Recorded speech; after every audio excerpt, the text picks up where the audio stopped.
বৈষম্য বিরোধী ছাত্র আন্দোলনে ৬ সমন্বয়ক সহ ডিবিতে অন্য যাদের আটক রাখা হয়েছে তাদের ২৪ ঘন্টার মধ্যে নিঃশর্ত মুক্তি দেওয়ার আলটিমেটাম দিয়েছে বিক্ষুব্ধ নাগরিক সমাজ। মঙ্গলবার দুপুর ১২টায় ডিআরইউতে এক অনুষ্ঠানে এই আলটিমেটাম দিয়েছেন ট্রান্সপারেন্সি ইন্টারন্যাশনাল বাংলাদেশের নির্বাহী পরিচালক ডক্টর ইফতেখারুজ্জামান। ডিআরইউ সাগর রুনি মিলনায়তনে হত্যা, অবৈধ আটক ও নির্যাতনের বিচার চাই শীর্ষক এই অনুষ্ঠান হয়। তিনি বলেন, আমরা এই অনুষ্ঠান শেষ করে ডিবি কার্যালয়ে যাব ৬ সমন্বয়কের সাথে দেখা করার জন্য।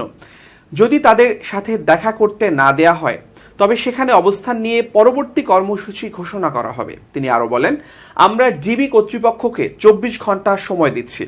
এই সময়ের মধ্যে আটককৃতদের যদি নিঃশর্ত মুক্তি দেয়া না হয় তাহলে বাংলাদেশের নাগরিকদের পক্ষ থেকে আরও কঠোর আন্দোলনে আমরা ঝাঁপিয়ে পড়ব।